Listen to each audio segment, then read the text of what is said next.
नमस्कार, मैं राजेश भारद्वाज आप सभी का क्लेट प्रेप के ऑनलाइन प्लेटफॉर्म पर हार्दिक स्वागत करता हूं। Hello everyone, welcome to CLAT prep. आज है 24 मई 2025 और जैसा कि आपको पता है हम डेली न्यूज़ एनालिसिस करते हैं, फैक्चुअल एनालिसिस करते हैं और उसके साथ साथ 20 क्वेश्चंस की प्रैक्टिस भी करते हैं। तो चलिए उसी सीक्वेंस को कंटिन्यू करते हैं। हालांकि आज है सैटरडे और आज के दिन शनिवार के दिन ज़्यादा इंपॉर्टेंट न्यूज़ नहीं होती हैं, फिर भी हम कुछ न्यूज़ को इसमें डिस्कस करेंगे जो हमारे न्यूज़ के या जो हमारे एग्जाम के पॉइंट ऑफ व्यू से इम्पोर्टेंट हैं। तो चलिए स्टार्ट करते हैं। कौन सा दिन है आज? तो आज है 24 मई 2025। तो देखो ये वाली जो न्यूज़ है ना, आप लोगों ने यही न्यूज़ अपने सेम इसी इमेज के साथ अपने इंडियन एक्सप्रेस में भी देखी होगी। हर न्यूज़पेपर में ये छपी हुई है क्या समझना कि अभी क्या हुआ, north east to gateway for trade with south east Asia. Modi ji ने कहा कि जो नॉर्थ ईस्ट जो है ना हमारा इंडिया का, वो क्या है, गेटवे है किसके साथ, एशियन कंट्रीज के साथ ट्रेड करने का। और अभी याद रखना क्या हो रही थी, prime minister Narendra Modi addresses the rising north east investor summit 2025 जो कि कहां पर हो रही थी, न्यू दिल्ली में। समझना हुआ क्या है, देखो ये न्यूज़ कहाँ से निकल का ही समझना। पहली बात तो नॉर्थ ईस्ट जानते हो, 7 सिस्टर्स को कहा जाता है, ठीक है। जो 7 सिस्टर्स हैं उनको नॉर्थ ईस्ट कह देते हैं, ठीक है। अब समझना, आपने एक न्यूज़ पढ़ी होगी, पहले इसकी गहराई समझते हैं। हुआ क्या एक्चुअल में कि मैंने कहा कि ये मेरा इंडिया है, ठीक है, रेस्ट ऑफ इंडिया ना, बचा हुआ भारत, ठीक है। समझना बहुत ध्यान से, हो क्या रहा है, ठीक है। और ये मेरा क्या है, नॉर्थ ईस्ट है, ठीक है। और इस नॉर्थ ईस्ट को कनेक्ट करने वाला एक रास्ता है जिसे क्या कहा जाता है, चिकन स्नैक। क्या कहा जाता है, चिकन स्नैक, ठीक है। या इसी को बोलते हैं, इसी को कहा जाता है, याद रखना, सिलीगुड़ी कॉरिडोर, ठीक है। अब ये जो कॉरिडोर है ना, ये लगभग 17 to 20 किलोमीटर का वाइड यानी कि विड्थ है इसकी रेंज है। 17 से 20 किलोमीटर चौड़ा एक रास्ता है और ये हमारे पूरे भारत को नॉर्थ ईस्ट से कनेक्ट करता है। और नॉर्थ ईस्ट की यहाँ पर एक स्टेट बना हुआ है जिसे हम क्या कहते हैं, भूटान, ठीक है। कंट्री है भूटान और इसके ऊपर कौन है, चाइना, ठीक है, अगर थोड़ा सा समझोगे। और यहाँ पर नीचे क्या बना हुआ है, तो ये पूरा बना हुआ है बांग्लादेश, ठीक है। तो आपने कुछ दिन पहले देखा होगा जब चाइना हमारी पाकिस्तान से लड़ाई चल रही थी, उस समय बांग्लादेश बोलता है कि हम इधर से अटैक कर देंगे। कुछ दिन पहले हमने पढ़ा था द हिंदू में कि चाइना कहता है कि मुझे इंडियन ओशियन में एक्सेस चाहिए। तो बांग्लादेश कहता है कि बांग्लादेश यानी कि बांग्लादेश की बात करता है कि हम बांग्लादेश क्या है, guardians of the Indian ocean, और तुम जब चाहो जब क्या पा लेना, एक्सेस पा लेना, हम क्या करेंगे, आप इशारा करना, जैसे आप इशारा करोगे हम भारत को क्या करेंगे, इस नॉर्थ ईस्ट से तोड़ देंगे और ये वाला रास्ता ब्लॉक कर देंगे। अब सोचो अगर ये वाला रास्ता ब्लॉक हो जाए, ठीक है, ऊपर दूसरा देश नीचे दूसरा देश, तो इधर नॉर्थ ईस्ट पूरा निकल जाएगा। और तुमने देखा होगा अरुणाचल प्रदेश के जगहों के नाम तो चाइना तीसरे दिन बदलता रहता है, कभी कहता है ये भी मेरा, कभी कहता है वो भी मेरा। तो उसके हमारे साथ बॉर्डर डिस्प्यूट तो पहले से ही चले आ रहे हैं, बात समझ में आ रही है। तो हुआ क्या जब ये पूरा सिनेरियो हो रहा था, जब बांग्लादेश कहता है कि we are the guardians of the Indian ocean, ये पहले पढ़ चुके, अगर आप लोग कंटिन्यू हो तो आपको पता होंगी चीजें, ठीक है। तो हमारे जो एस जयशंकर हैं, ठीक है, जो हमारे फॉरेन मिनिस्टर है, वो एक बात बोलते हैं कि देखो ऐसा पॉसिबल नहीं है। देखो एक बात समझना, हम कभी भी वेस्टर्न कंट्रीज पे डिपेंड नहीं रह सकते, क्योंकि जो वेस्टर्न कंट्रीज है ना वो किसी की सगी नहीं है। आप अमेरिका देख लो है ना, और यूक्रेन को बर्बाद कर दिया उसने, पहले बोला नेटो के चक्कर में आ जाओ, बाद में उसको कह दिया कि अपने रिसोर्सेज देने पड़ेंगे, ठीक है। तो ये कंट्रीज पहली बात किसी के अपने सगे होते नहीं है। तो हमें लगा कि यार हमें उन पे डिपेंडेंसी कम करके हमें क्या करना चाहिए, ईस्ट की तरफ देख लेना चाहिए। तो अगर मैं कहूँ यहाँ मेरा इंडिया है तो ये वेस्टर्न और ये ईस्टर्न, तो वेस्टर्न में तो इधर का पूरा आ गया, अमेरिका यूरोप पूरी कंट्रीज आ गई, और ईस्टर्न में जो मेरे आगे से यानी कि एशिया वाली कंट्रीज है। तो उस समय याद रखना, उस समय हमारे प्राइम मिनिस्टर हुआ करते थे पीवी नरसिम्हा राव। पीवी नरसिम्हा राव की सरकार में एक पॉलिसी आती है जिसमें कहा गया लुक ईस्ट पॉलिसी, यानी कि मैं किसकी तरफ देखूंगा, मैं ईस्ट की तरफ देखना शुरू कर दूंगा 1991 में। यानी कि हम उनके साथ ट्रेड वगैरह करेंगे, हम उनके साथ मिलिट्री एक्सरसाइज करेंगे, हम उनके साथ हर फील्ड में कोऑपरेट करके आगे बढ़ने की कोशिश करेंगे, ठीक है। उसके बाद बहुत से ग्रुप भी बने होते हैं, हम पढ़ेंगे अभी, ठीक है। और फिर आगे चल के 2014 में जब मोदी जी की सरकार आती है तो मोदी जी उसमें कहते हैं हैं कि हम क्या करेंगे, एक्ट ईस्ट पॉलिसी, यानी कि हम क्या करेंगे, अब उसकी तरफ देखेंगे नहीं, हम उसकी तरफ एक्ट भी करेंगे। तो याद रखना, act east policy was started in 2014 और आपकी लुक ईस्ट पॉलिसी कब स्टार्ट होती है, 1991 में। और हमने उनसे कहा कि देखो हमारी जो एक्ट ईस्ट पॉलिसी ना, उसमें हम ईस्टर्न कंट्रीज के साथ ट्रेड करते हैं और वहां पर उन ईस्टर्न कंट्रीज के साथ, याद रखना, उन ईस्टर्न कंट्रीज के साथ जो कुछ ग्रुप बना हुआ है जिसका नाम क्या है, आसियान, है ना। तो ये जो आसियान ग्रुप है, बेसिकली समझना, ASEAN association of south east Asian Nations, इसमें इंडिया पार्ट नहीं है, ध्यान रखना, हम उसमें नहीं आते हैं। हम साउथ एशिया में जरूर आते हैं लेकिन हम साउथ ईस्ट एशिया में नहीं आते हैं, ठीक है।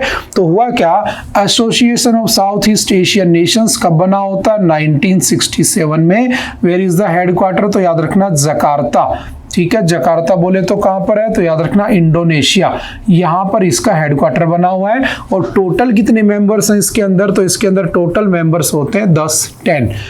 तो हमने कहा कि ये मेरा नॉर्थ ईस्ट है, ये मेरा आसियान कंट्रीज है, तो हम इनके साथ क्या कर रहे हैं, उस एक्ट ईस्ट पॉलिसी से हम किसके साथ ट्रेड बढ़ा रहे हैं, हम किसके साथ अपना व्यापार बढ़ा रहे हैं, तो याद रखना हम इन कंट्रीज के साथ बढ़ा रहे हैं, समझ गए। और ये जो कंट्रीज है, इन कंट्रीज के साथ किसके डिस्प्यूट रहते हैं, तो आपको पता होगा चाइना के। देखो चाइना के साथ बहुत सारी कंट्रीज के बॉर्डर डिस्प्यूट है। वो जो पूरा साउथ चाइना सी है ना, वो खुद का क्लेम करता है, वो फिलीपींस को क्लेम करता है, इनके बहुत सारे आइलैंड्स को क्लेम करता है। इसी वजह से फिलीपींस ऐसा अपने आप को प्रोटेक्ट कर सके तो हमने क्या किया, इंडिया ने, तुमने पढ़ा होगा, इस फिलीपींस को हमने क्या दी थी, ब्रह्मोस मिसाइलें दी थी, ठीक है। और हमारा जो एक्सपोर्ट था वो भी बढ़ गया था 21,000 करोड़ रुपए से, समझ में आ रही बात। तो हम बेसिकली इसको चाइना को काउंटर करने के लिए इन देशों के साथ अपने रिलेशंस अच्छे बना रहे हैं। जैसे आपको पता है कि बांग्लादेश के अंदर चाइना आ चुका है, श्रीलंका के अंदर हम्बन टोटा उसने ले रखा है, ठीक है।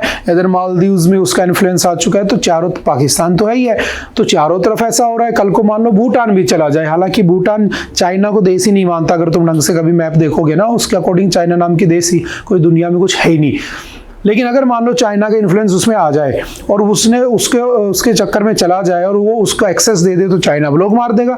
और चाइना ने अगर वो चिकन स्नैक यानी कि मुर्गे की गर्दन अगर तोड़ दी, मरोड़ दी, तो उसकी जान चली जानी है। ऐसे हमारे लिए क्या है, वो बहुत असेंशियल है। मेरे नॉर्थ ईस्ट इंडिया को कनेक्ट करने वाला कौन सा है, तो मेरा चिकन स्नैक है, मेरी सिलीगुड़ी कॉरिडोर है। तो उसको बचाने के लिए मैं किससे ट्रेड करता हूं, मैं ईस्टर्न कंट्रीज से ट्रेड करता हूं। आसियान जो ग्रुप बना हुआ है, मैं उससे रिश्ते अच्छे बना रहा हूं, जबकि मैं उस आसियान का पार्ट नहीं हूं। बात समझ में आ रही है। तो हुआ क्या, मोदी जी ने कहा अभी, क्योंकि हम कौन सी समिट कर रहे थे, राइजिंग नॉर्थ ईस्ट समिट, और उसमें कहा गया कि देखो जो ये हमारा नॉर्थ ईस्ट है ना, वो सीधा किससे लिंक बनाता है, किससे, आसियान कंट्रीज से।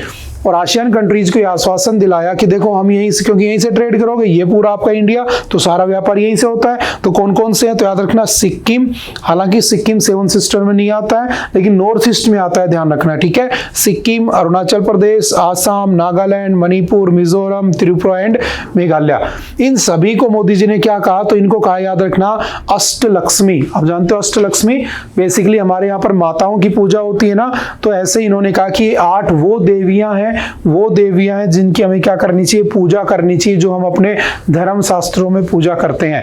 और इसकी इंपॉर्टेंस दुनिया को बताई कि हम यहीं से क्या करते हैं, ट्रेड। कुछ नहीं हो रहा, एक लाइन में समझना कि in case, in any case, अगर कल को नॉर्थ ईस्ट के ऊपर अटैक होता है तो आसियान कंट्रीज की हेल्प हमें चाहिए, बिकॉज वेस्टर्न कंट्रीज आए ना आए इसका कोई भरोसा नहीं है। बस इस पर्पज के साथ हम इनके साथ क्या कर रहे हैं, ट्रेड कर रहे हैं। तो आसियान में कितने देश है, याद रखना 10। काफी न्यूज में रहता है, आपसे एग्जाम में पूछ सकता है, ठीक है। जैसे लास्ट ईयर ब्रिक्स का पैसेज आया था, उससे लास्ट ईयर G20 का पैसेज आया था। सिमिलरली एक पैसेज हमेशा किसका आता है, इंटरनेशनल ऑर्गेनाइजेशन का, ये भी एक ऑर्गेनाइजेशन ही है, ठीक है। और हम एक क्लासरूम में अलग से पढ़ते हैं, वो अलग बातें हैं, लेकिन इसको याद रखना ये न्यूज में चल रहा है। तो मैंने हमेशा कहा है कि जिसके 10 मेंबर हो, ठीक है, इंडिया का उससे लेना देना हो, यानी मीटिंग चल रही हो, समिट हो रही हो, हमारे मोदी जी को इनवाइट किया गया हो, ऐसी कोई अगर न्यूज निकल के आती है तो हमें उस इंटरनेशनल ग्रुप को पढ़ लेना होता है, क्योंकि वो एग्जाम में पूछा जा सकता है। तो देखो कितने हैं, 10। कौन कौन से, सिंपल याद रखना, म्यांमार है, थाईलैंड है, कंबोडिया है, सिंगापुर है, इंडोनेशिया है, मलेशिया है, वियतनाम है, लाओस है, फिलीपींस एंड ब्रुनेई है। ठीक है, तो ये 10 मेंबर है, याद कर लेना किससे, ये हमारी 7 सिस्टर्स। तो पढ़ने की कोशिश करना क्या कह रहा है। मोदी जी ने इनको कहा है कि फ्रंटियर रीजन, ठीक है, front runner of the growth. याद रखना, फ्रंटियर रीजन नॉर्थ ईस्ट को कहते हैं, फ्रंटियर गांधी किसे कहते हैं, चलो मुझे बताना कमेंट करके कि हम किसे फ्रंटियर गांधी कहते हैं और क्यों कहते हैं हमारी हिस्ट्री में। ठीक है, और इसको क्या कहा, अष्ट लक्ष्मी का नाम दिया। ठीक है, 8 form of the goddess Lakshmi. और हमारी थीम क्या है, तो याद रखना आसियान की थीम क्या है, 1 विजन, 1 आइडेंटिटी एंड 1 कम्युनिटी, ताकि हम सब मिलकर क्या कर सके, एक साथ काम कर सके। और उन सब का दुश्मन चाइना है, ध्यान रखना। वो इसीलिए ग्रुप बना के बैठे हैं कि चाइना उनके साथ डिस्प्यूट रखता है और हम उनके साथ रिलेशन अच्छे बना रहे हैं ताकि चाइना अटैक करे तो ये हमारी हेल्प कर दें, और कोई पर्पस नहीं है। ठीक है, इसीलिए हम इनको वेपन्स वगैरह की सप्लाई कर रहे हैं। ठीक है, तो 2-4 बातें बेसिक एटलीस्ट याद रखना। चलते next. India to push watchdog FATF to put Pakistan back on its grey list. देखो होता क्या है, हालांकि हम कई बार पढ़ चुके हैं, लेकिन ये द हिंदू के फ्रंट पेज के ऊपर ये आर्टिकल था तो हमें पढ़ना पड़ेगा। ठीक है, और मोस्ट इंपोर्टेंट बात क्या है, ये काफी बार आ भी चुका है, तो जो बार बार रिपीट होता है वो एग्जाम में आ भी जाते हैं, तो एक बार समझना। ठीक है, सबसे पहले FATF होता है क्या, तो financial action task force. This financial action task force कब बनी होती है, तो 1989 में इसको बनाया जाता है।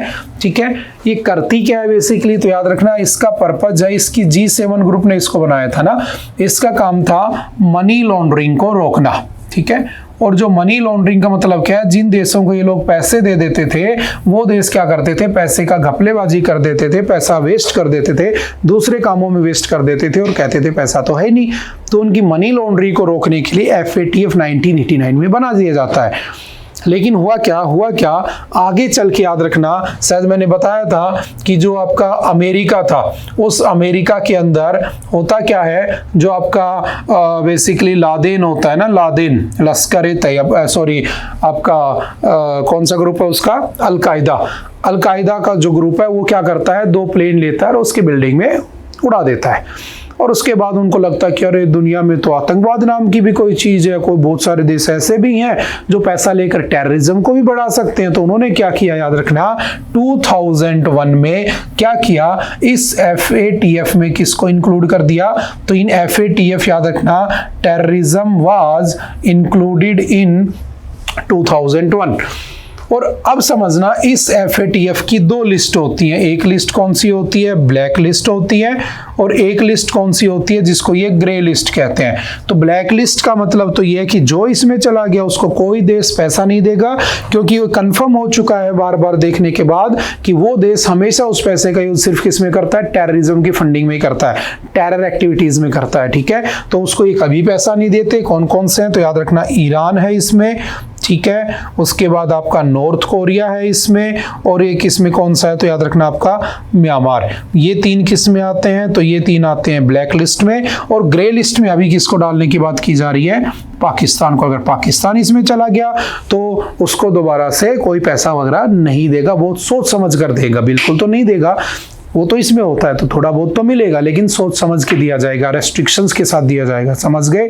क्योंकि अभी यूएसए ने इसको फंडिंग दे दी थी IMF की तरफ से, तो वो न्यूज में आ गया। ठीक है, तो ये न्यूज काफी बार आ चुकी है, दोबारा फ्रंट पेज पे थी तो हमने इसको एक बार पढ़ लिया। ठीक है, और इंडिया इस बात के लिए फोर्स करेगा कि वर्ल्ड बैंक या ये जो है इसको क्या ना दे, पैसे ना दे। लेकिन याद रखना जो आपकी यूनाइटेड नेशन सिक्योरिटी काउंसिल होती है, जो हम पढ़ चुके हैं, जिसमें टोटल 15 मेंबर्स होते हैं, 5 परमानेंट होते हैं, 10 नॉन परमानेंट होते हैं। उसके नॉन परमानेंट मेंबर में पाकिस्तान है, और परमानेंट मेंबर वो होते हैं जिसके पास वीटो पावर है, जैसे UK, USA, ठीक है, रशिया, फ्रांस और चाइना। तो चाइना भी उसी का सपोर्ट करता है, USA भी उसी का सपोर्ट करता है। तो 2 लोग ऐसे हैं जो उसके सपोर्ट में, और वो अभी किस में बैठा है, उन 15 मेंबर्स में भी बैठा है पाकिस्तान। तो मे भी उसको ना डालें, और ये भी एक रीजन हो सकता है कि उसको फंडिंग दिलवा दी गई हो पाकिस्तान और USA के प्रेशर के बाद, समझ गए।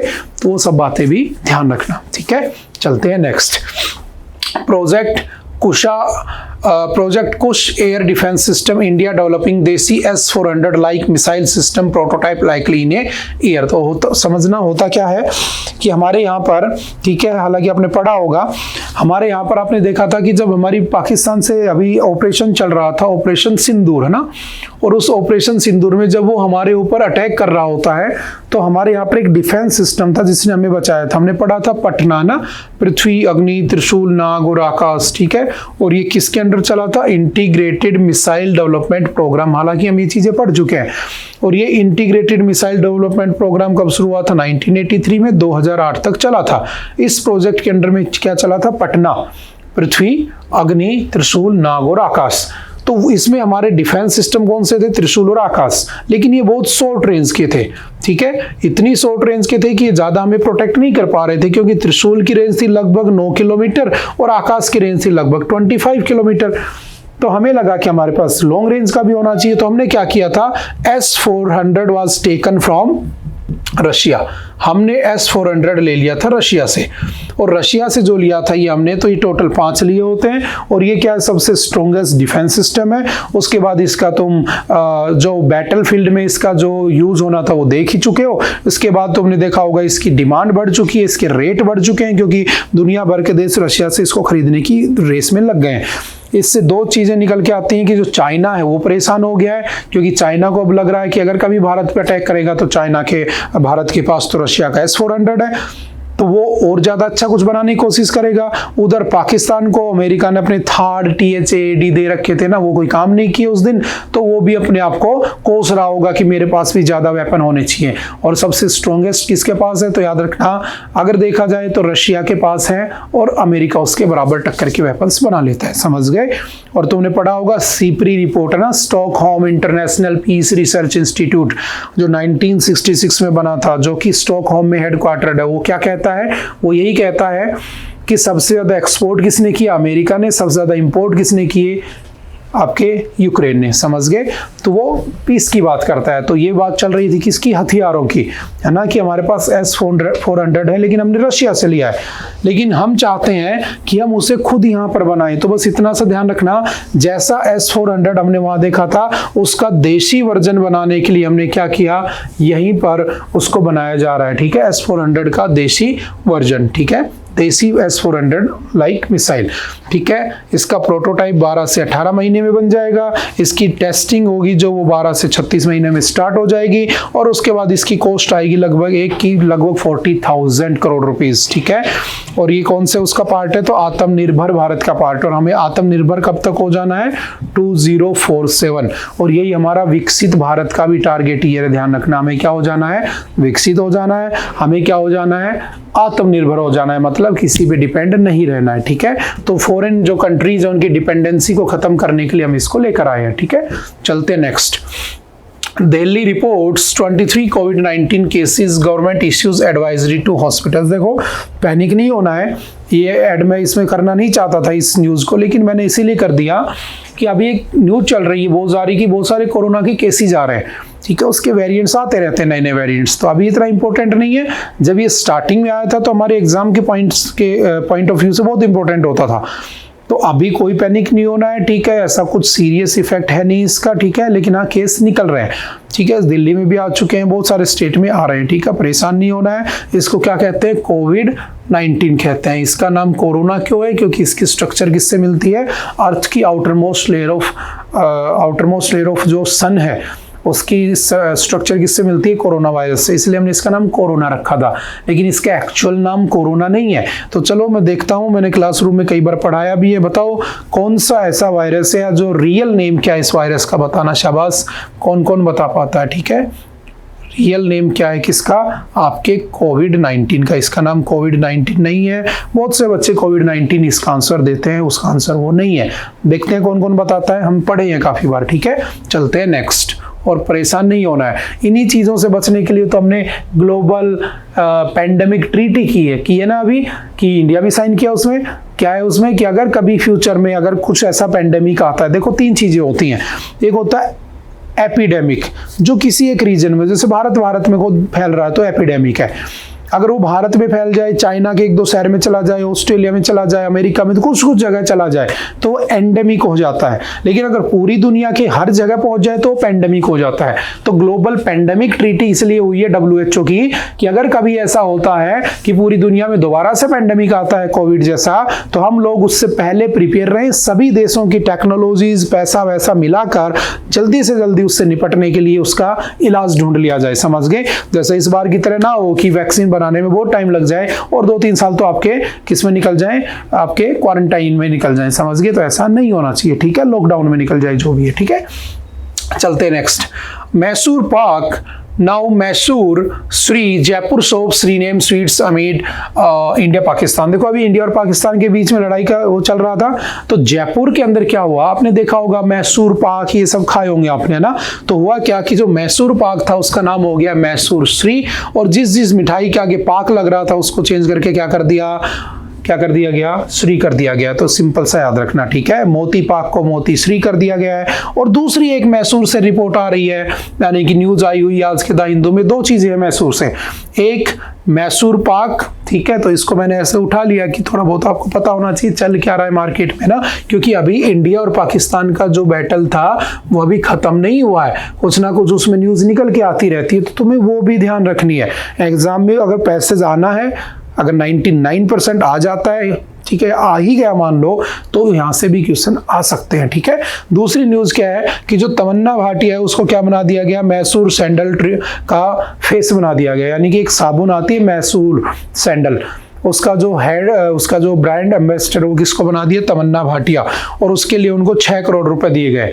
तो इस बात से क्या हुआ वहां पर एक कह सकता हूं उसका अपोज सा होने लगा। तो पढ़ना, even as the protesters demand that the deal be cancelled, minister for large and medium industries MB Patil says it is a research back decision to expand the market beyond Karnataka. तो कर्नाटका के अंदर लगभग ये जो आपकी मैसूर सैंडल जो नाम की जो साबुन है वो चलती है, लेकिन ये लगभग 400 करोड़ रुपए का क्या कमा पाती है, बिजनेस कर पाती है। तो इससे बढ़ाने के लिए इन्होंने बाहर निकलने के लिए क्या किया, तमन्ना भाटिया को उसका ब्रांड एम्बेसडर बना दिया। अब तुम्हें उससे मतलब नहीं है, लेकिन हाँ 2 न्यूज थी तो मैंने उसको इंक्लूड कर दिया, और ऐसा कोई पर्पज नहीं था, ठीक है। हाँ मैसूर वैसे न्यूज में रहता है, तुमने सुना होगा मूडा एक्ट पढ़ा होगा, है ना, जो मूडा एक्ट था जिसमें लोकपाल ने उसके अंदर इंटरफेयर किया था, मिनिस्टर की वाइफ और उसके ब्रदर्स वहाँ पे फ्रॉड कर रहे थे, इलीगल माइनिंग का केस था, ठीक है। तो सिंपल सा याद रखना। और मैसूर का शेर किसे कहते हैं, चलो बताना मुझे कमेंट करके, who is known as the lion of Mysore, किसे मैसूर का शेर कहा जाता है। देखते हैं कौन कौन हिस्ट्री भी याद रखा है, ठीक है। चलते हैं नेक्स्ट, और इसमें देखो कन्नड़ भी आ गया, ठीक है। हमारा साउथ और नॉर्थ का भी डिस्प्यूट चल रहा है लैंग्वेज को लेकर, 3 लैंग्वेज पॉलिसी, वो भी ध्यान रखना है इसमें, ठीक है, कि वो 2 लैंग्वेज अडॉप्ट करना चाहते हैं, हम 3 लैंग्वेज लगाना चाहते हैं एज ए सेंटर, ठीक है। तो वो डिस्प्यूट भी चल रहा है। चलते next, a medical oxygen access gap south east Asia must bridge. देखो अभी आपने देखा कोविड-19 के केस बढ़ रहे हैं, और जो कोविड-19 के केस बढ़ रहे हैं तो लोगों को परेशानी तो हो ही रही है, लेकिन जब कोविड-19 हुआ था तो उसमें प्रॉब्लम क्या थी, लोगों को सांस नहीं आ रहा था, ऑक्सीजन चाहिए थी। तो आपने देखा होगा बहुत सी जगह उस हॉस्पिटल में ऑक्सीजन थी नहीं, और लोगों को उस टाइम पर ऑक्सीजन ना मिलने की वजह से डेथ हो गई। किसी को रेमडेसिविर जो इंजेक्शन था वो नहीं मिला, उसकी वजह से डेथ हो गई। वो तो ठीक है कि चलो अवेलेबिलिटी ही नहीं थी इंजेक्शन की, बना ही नहीं था उस समय तक, लेकिन ऑक्सीजन तो होनी चाहिए ना। तो ये पूरा पैसेज उसी के ऊपर लिखा हुआ है। कोविड-19 के जो पेंडेमिक की न्यूज थी बार बार आ रही है, तो वो जो आर्टिकल्स वो निकल के सामने आ रहे हैं और कुछ नहीं है। तो जस्ट इसको रीड कर लेना, इसकी थीम लाइन मैं आपको समझा देता हूँ। Oxygen is a life saving essential medicine with no substitute, ठीक है। Because of the complexity of the industrial production process, there are many challenges in access to medical oxygen, such as availability नहीं होती, quality, affordability, management, supply, human resources, capacity and safety। 5 billion लोग ऐसे हैं दुनिया में जिनको access to safe, quality and affordable medical oxygen नहीं मिलता है। अब देखो आर्टिकल 21 क्या कहता है, मैं भारत की बात करूं तो राइट टू लाइफ, या राइट टू लिव, मुझे जीने का अधिकार है। कैसे जीने का? इन ए हेल्दी एनवायरनमेंट, ऐसा एनवायरनमेंट जिसमें मेरी हेल्थ अच्छी रहे। तो मेरी हेल्थ बिगड़ गई वो तो ठीक है, हेल्थ के बिगड़ने के बाद भी अगर मुझे अच्छी हवा नहीं मिल रही है, ऑक्सीजन नहीं मिल रहा है, तो मेरा तो सीधा सीधा आर्टिकल 21 का वायलेशन हो रहा है। और अगर मैं ढंग से देखूं तो याद रखना, अगर मैं साउथ एशिया और ईस्ट एशिया को कंपेयर करता हूं तो साउथ एशिया में 78% लैक है, हॉस्पिटल्स में है ही नहीं, ठीक है। ईस्ट एशिया में 74% लैक है। भारत की अगर बात करूं तो 58% हॉस्पिटल्स में ऑक्सीजन की अवेलेबिलिटी ही नहीं है। और अगर मान लो एकदम से मान लो 2000 लोगों को किसी एक शहर के, या मान लो जयपुर के 20,000 लोगों को एक साथ कोरोना हो जाए तो हॉस्पिटलों में ऑक्सीजन ही नहीं मिलेगी। तुम्हें समझ में आ रही है? तो इससे कैसे निपटा जाए? जो अभी ग्लोबल पैंडेमिक ट्रीटी हुई थी उसके अंदर ये कंसर्न्स भी होने चाहिए थे कि हॉस्पिटल्स को इन सब चीजों के लिए प्रिपेयर होना चाहिए, ठीक है। तो वहां से ये न्यूज को पढ़ सकते हैं हम, ठीक है। चलते हैं नेक्स्ट, इसको जस्ट रीड जरूर कर लेना आर्टिकल को, ठीक है, सब वही लिखा हुआ है। Next, introspecting counter terrorism after operation Sindoor. देखो ये फिर वही बातें रिपीट हो रही है ना, ऑपरेशन सिंदूर अभी तक चला आ रहा है, अभी तक लोग उस पर आर्टिकल से लिख रहे हैं, तो आप सारी बातें जानते ही हो। पहलगाम आपने पढ़ ही लिया है, ठीक है, जैसे मोहम्मद लश्कर तैयबा हम पढ़ चुके हैं, ऑपरेशन सिंदूर हम ढंग से पढ़ चुके हैं। उस जो अपने नोट्स बनाएंगे उसके अंदर जस्ट इसको पढ़ना और कुछ कुछ बातें उसमें लिख लेना, ठीक है, कि पाकिस्तान की तो आदत है, वो तो ऐसा करता रहता है, ठीक है, हमने उसका पानी बंद कर दिया था, इंडस वाटर ट्रीटी सस्पेंड कर दी थी, याद रखना, वो कैंसिल नहीं की थी, सस्पेंड की थी। तो वो सारी न्यूज हम उसके अंदर ऐड ऑन कर सकते हैं। तो जस्ट रीड पर्पज के लिए इसमें डाला गया, और कोई ऐसा पर्पज नहीं है। तो हम बढ़ जाते हैं नेक्स्ट, पढ़ लेना जस्ट इसको। ये अच्छी न्यूज है, समझना। Decisive movement, Basavaraju killing could defang the Maoist and serve as chance for the peace. देखो कुछ इलाकों में पीस नहीं है हमारे यहाँ पर, क्यों नहीं है? क्योंकि वहां पर नक्सलवादी पाए जाते हैं, नक्सलिस्ट पाए जाते हैं। अभी नक्सलिस्ट होते कौन है, बने कब थे, क्यों बने थे नक्सलिस्ट? तो समझना, 1967 में वेस्ट बंगाल में एक गांव था नक्सलबारी। उस नक्सलबारी गांव के लोगों ने हथियार उठा लिए और वो क्या बन गए? नक्सलिस्ट बन गए, यानी कि नक्सलवादी बन गए। और इनकी विचारधारा किससे है? तो माओइज्म से ली गई है, तो इनको माओइस्ट भी कह देते हैं, ठीक है। तो सबसे पहले कब बना? 1967 में स्टार्टिंग होती है। Maoism in India is closely linked to left wing extremism, याद रखना, इसको LWE भी कहते हैं, ठीक है। तो लेफ्ट विंग एक्सट्रीमिज्म भी कहा जाता है, and it is often refer to as the Naxalism. कब शुरू हुआ था? नक्सलबारी विलेज में, वेस्ट बंगाल से हम पढ़े हैं, और 1967 में शुरू हुआ था। इसके लीडर कौन कौन से थे? तो चारू मजूमदार, कानू सन्याल और जंगाल संथालिन, तीनों ने इसको स्टार्ट किया होता है, ठीक है।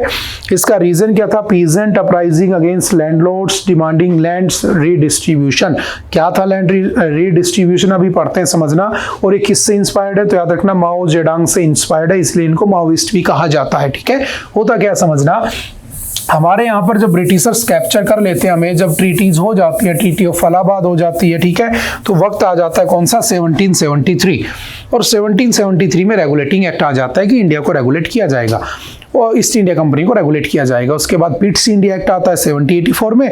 देन एक स्पेशल पर्सन के लिए एक्ट आता है 1786 में, लॉर्ड कॉर्नवालिस। और कॉर्नवालिस उस समय अमेरिका में जॉब कर रहे थे, तो कहा गया कि यार कॉर्नवालिस तुम भारत आओ और कुछ भी करो, भारत में ऐसा सेटलमेंट कर दो कि हमें टाइम पे पैसा मिलता रहे। तो कॉर्नवालिस आ जाता है, और कॉर्नवालिस आने के बाद क्या करता है? 1793 में, है ना, 22 ऑफ द मार्च 1793 में वो क्या करता है? परमानेंट सेटलमेंट लागू कर देता है।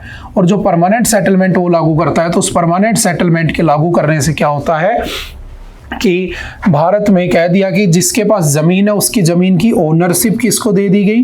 तो याद रखना, जमीन की ओनरशिप दे दी गई किसको? लैंडलॉर्ड्स को, जिनको क्या कहा गया? जमींदार। अब जमींदार को जमीन की ओनरशिप दे दी गई, और छीन किससे ली गई? फार्मर्स से। तो फार्मर्स अपनी ही जमीन पर क्या हो गए? बेरोजगार हो गए, ठीक है। और ये क्या हो गए? मालिक बन गए। तो सारी जमीन इनके पास चली गई, और कह दिया कि जिसके पास जो जमीन है उसको 11 टुकड़ों में तोड़ दिया, और कह दिया 10/11 पे जो होगा वो ईस्ट इंडिया कंपनी लेकर चली जाएगी, 1/11 पे जो होगा वो जमींदार ले लेगा, और 0/11 पे होगा वो फार्मर के पास चला जाएगा। तो फार्मर को तो कुछ नहीं मिला, तो धीरे धीरे उसकी जमीन छीन ली गई। इसे जमींदारी सिस्टम भी कहते हैं, इसी को परमानेंट सेटलमेंट भी कहते हैं। ऐसे आपने एक रैयतवाड़ी पढ़ा होगा जो साउथ इंडिया में थी, मद्रास और बॉम्बे प्रेसिडेंसी में। एक महलवाड़ी भी थी, है ना, थोड़ा सा मॉडर्न हिस्ट्री पढ़ा होगा आपने, वो आपकी नॉर्थ वेस्ट रीजन में होती है, गंगा वैली रीजन में होती है। तो इसमें हुआ क्या? उनमें जमीन नहीं छीनी जाती, उसमें ओनरशिप उन्हीं के पास है, लेकिन इसमें ओनरशिप को छीन लिया जाता है। तो इन किसानों को लगा यार कभी ना कभी तो जमीन मिलेगी, टाइम पास होता रहा, हम आज़ाद हो गए। आज़ाद होने के बाद हमने कहा यार अब तो ज़मीन मिल जानी चाहिए, लेकिन हमने क्या किया, ज़मीन नहीं दी। तो सारे केस सुप्रीम कोर्ट में आने लगे ज़मीनों के।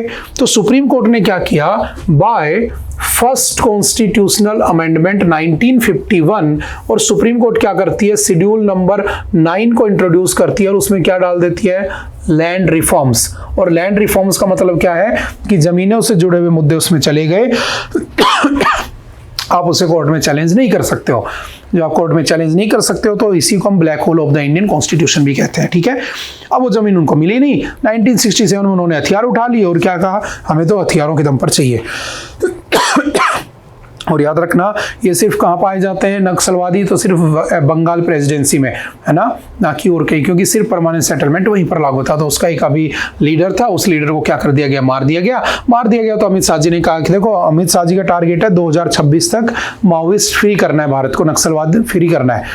तो उसके अंदर वो लोगों को मार रहे हैं, ठीक है, जो नक्सलवादी है। एक्चुअल में बहुत से लोग नक्सलिज्म छोड़ देते हैं, अच्छे लोग बन जाते हैं, तो सरकार उनको रिवॉर्ड भी देती है।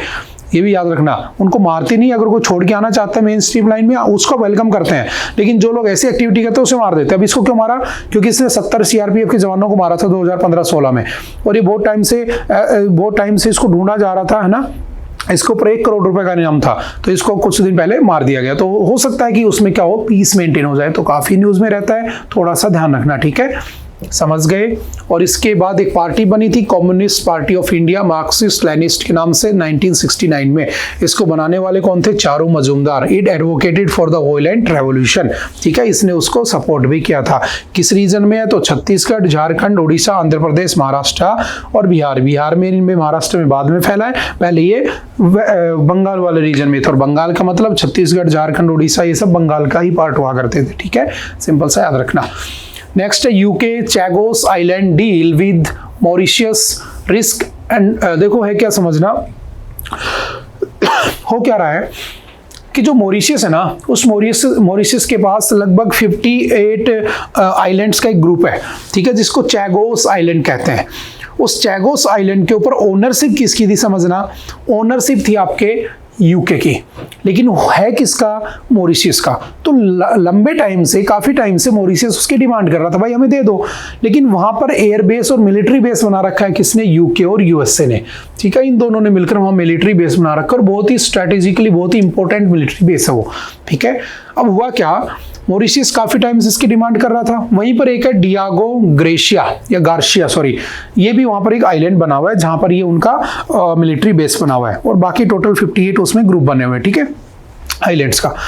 तो कहा गया कि ये हमें दे दो। तो काफी टाइम से वो चल रहा था, मोदी जी भी मॉरिशस गए थे, आपने पढ़ा होगा, और वहां पर भी वो कहते हैं कि यार मैं सपोर्ट करता हूँ, इंडिया सपोर्ट करता है कि मॉरिशस को मिलना चाहिए, क्योंकि मॉरिशस आजाद हो चुका है, आजादी के बाद तो उसको दे देना चाहिए, लेकिन अभी तक नहीं दिया गया। तो अभी क्या हुआ, अभी एक डील हुई है। डील क्या हुई है कि उस यूके ने उसको पूरा आइलैंड दे दिया है, ठीक है, लेकिन अभी भी वो जो एयरबेस है ना, वो यूके को दे दिया गया लीज पर 99 ईयर के लिए, कि वो वहां पर मिलिट्री बेस को चला सकता है, ठीक है। तो अच्छी न्यूज है, याद रखना, वहां पर यूके यूएसए का मिक्स मिलिट्री बेस है, जिसको 99 ईयर के लिए किस पे दे दिया गया, लीज पर, जिसको कितने रुपए की कीमत होती है, $136 मिलियन रुपए में पर ईयर उसे देने होंगे, और उसे किसे दे दिया, यूके को दे दिया। तो सिंपल से याद रखना, 500 किलोमीटर है मालदीव से इंडियन ओशियन में, 58 आइलैंड्स का ग्रुप है। It was inhabited in the late 18th century when the French brought enslaved African. जब फ्रेंच लोग जो थे, देखो जो ट्रेड करने वाले थे ना, जैसे पुर्तगीज पहले भारत में आए थे 1498, then Dutch, then British, then French, then Swedish, then Danes, ऐसे बहुत सारे लोग आए थे। तो ये लोग जब आते थे तो अपने साथ स्लेव्स लाते थे, तो ये अफ्रीकन स्लेव्स को लाए और वहां पर बसा दिया, ठीक है, और इंडियन जो लेबर थे उनको वहां पर ले जाकर बसा दिया, तो वो दोनों वहां पर बस गए और वहीं पर वो रहने लग गए। 1819 तक अंडर द जो ट्रीटी ऑफ पेरिस होती है ना, पेरिस 1814 से ट्रीटी ऑफ पेरिस है ना आपकी 1948 में होती है, सॉरी 1819 में 1814 की एक ट्रीटी ऑफ पेरिस होती है, वो दूसरी याद रखना, वो पेरिस पीस ट्रीटी थी, जहां पर मैं अभी सोच गया था, वो पेरिस पीस ट्रीटी थी जो सेकंड वर्ल्ड वॉर के बाद हुई थी, उसकी बात नहीं कर रहा मैं, ट्रीटी ऑफ पेरिस की बात करता हूं। इसमें क्या हुआ था कि जो आपका चैगोस है, इसको किसको दे दिया गया था, मॉरिशस को, ब्रिटेन को, और उसके बाद में इसका ऊपर कंट्रोल किसका आ गया, ब्रिटिश कंट्रोल आ जाता है। फिर आगे चल के 1965 में ब्रिटेन इसको अलग कर देता है, चैगोस आइलैंड्स को मॉरिशस से, और इसके ऊपर ब्रिटिश इंडियन ओशियन टेरिटरी, याद रखना इसका नाम ब्रिटिश इंडियन ओशियन टेरिटरी नाम से उस पे बेस बना लेता है। ठीक है, अब आगे चल के क्या करता है, इसको उससे अलग कर दिया गया। 1968 में the Chagos archipelago remained under the British control, और आपके 1968 से ये जो है कैगोस आर्किपेलागो, क्या होता है आर्किपेलागो, ग्रुप ऑफ आइलैंड्स को आर्किपेलागो कह देते हैं और कुछ नहीं होता है। ठीक है, वो उसके पास चला जाता है। ठीक है, तो अब किसने पर दे दिया, लीज पर दे दिया, कितने साल के लिए, 99 ईयर के लिए। सिंपल सा याद रखना। यहाँ पर कोरल एटोल्स पाए जाते हैं, ठीक है, जो कि वहां पर मिलिट्री बेस कब से बना हुआ, 1968 से। और याद रखना आपका जो इंटरनेशनल कोर्ट ऑफ जस्टिस है, मैंने कई बार आपको बताया है, इंटरनेशनल कोर्ट ऑफ जस्टिस जो कि यूएन का पार्ट है, 1946 में बना था, लेकिन इसका हेडक्वार्टर कहाँ पे है, तो याद रखना इसका हेडक्वार्टर कहाँ पे है, हेग। ठीक है, हेग नीदरलैंड में इसका हेडक्वार्टर है।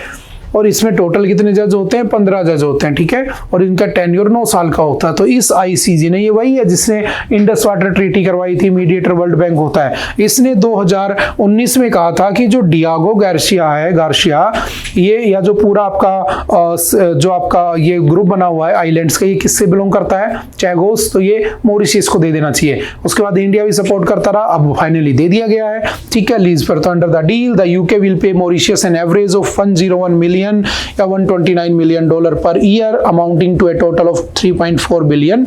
ठीक है, over the course of the lease, लगभग इतने सालों में वो 4.35 बिलियन डॉलर उसको दे देगा। ठीक है, पढ़ लोगे, सिंपल सा ऑनलाइन का क्वेश्चन है। ठीक है, किससे डील कर रहा है उसको दे दिया गया। नेक्स्ट चलते हैं। ओके, आई थिंक आज के लिए इतना ही था। आई होप कि आपको बातें समझ में आई होंगी। फिर भी अगर किसी तरह का कोई डाउट रहता है तो आप एनी टाइम आकर मिल सकते हैं, पूछ सकते हैं। Okay, bye bye, thank you, have a nice day, मिलते हैं दोबारा से।